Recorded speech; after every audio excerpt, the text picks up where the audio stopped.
Astagfirullah.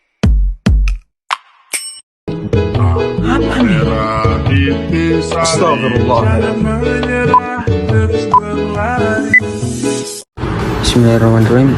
Assalamualaikum warahmatullahi wabarakatuh. Perkenalkan, nama saya Rian Batar Ridwan. Nah, gitu tim kecil Jokos. Cut. Oke, saya ulangi. Bismillahirrahmanirrahim. Assalamualaikum warahmatullahi wabarakatuh. Perkenalkan, nama saya Rian Batar Ridwan. Saya akan mempresentasikan tentang kebijakan fiskal. Sebelum kita masuk lebih dalam lagi, apa sih kebijakan fiskal? Kebijakan fiskal adalah tindakan pemerintah dalam mengatur penggunaan anggaran dan perpajakan untuk mempengaruhi kegiatan ekonomi. Adapun tujuan dari kebijakan fiskal yang pertama yaitu mendorong pertumbuhan ekonomi. Kebijakan fiskal dapat digunakan untuk merangsang investasi, konsumsi, dan produksi agar ekonomi tumbuh lebih cepat. 2. Mengurangi ketimpangan ekonomi. Dengan mengatur pajak dan pengeluaran, pemerintah dapat mengurangi kesenjangan antara kaya dan miskin dalam masyarakat. 3. Mempertahankan stabilitas harga. Kebijakan fiskal dapat mengendalikan inflasi dengan mengatur pendapatan agregat dan pengeluaran pemerintah. Next, instrumen kebijakan fiskal. Pengeluaran dan pendapat yang dirancangkan oleh pemerintah dalam suatu periode tertentu. Itu di atas adalah anggaran pemerintah. Sedangkan yang di sebelahnya adalah salah satu instrumen kebijakan fiskal yang digunakan untuk memberikan pendapat pemerintah, yaitu pajak. Pemberian bantuan keuangan dan pemerintah kepada sektor-sektor tertentu dalam rangka meningkatkan kesejahteraan masyarakat, yaitu subsidi. Adapun pengaruh kebijakan fiskal terhadap perekonomian, yaitu stimulus ekonomi.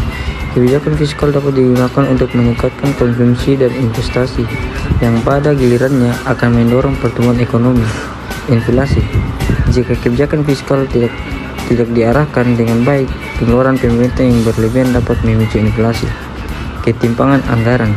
Pengeluaran pemerintah yang melebihi pendapatan dapat menciptakan defisit anggaran yang harus ditutup dengan pinjaman atau mencetak uang baru. Berikutnya adalah kelebihan dan kekurangan dari kebijakan fiskal. Kelebihan yang pertama, mempunyai dampak langsung terhadap perekonomian. 2. Dapat digunakan untuk mengatasi masalah-masalah ekonomi secara cepat. 3. Memberikan kontrol terhadap penerimaan dan pengeluaran pemerintah. Adapun kekurangannya di sini yaitu membutuhkan waktu lama untuk merumuskan dan melaksanakan, sulit mengukur dampaknya secara akurat, dapat menimbulkan efek samping jika tidak dapat diarahkan dengan baik. Oke, baik, kita sudah sampai di penghujung materi.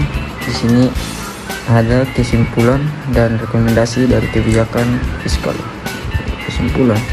Kebijakan fiskal adalah alat penting yang digunakan oleh pemerintah untuk mengelola perekonomian. Dalam kebijakan ini terdapat beberapa instrumen dan pengaruhnya terhadap perekonomian. Rekomendasi. Agar kebijakan fiskal berhasil, penting untuk mempertimbangkan kondisi ekonomi, minimalkan efek samping negatif, dan melibatkan berbagai stakeholder dalam proses perumusan dan pelaksanaan kebijakan. Mungkin hanya itu saja presentasi dari saya. Mohon maaf bila ada kekurangan dan kesalahan. Akhir kata dari saya, jangan pernah takut salah, karena takut salah adalah sebuah kesalahan. Wabillahi taufiq wal hidayah. Wassalamualaikum warahmatullahi wabarakatuh.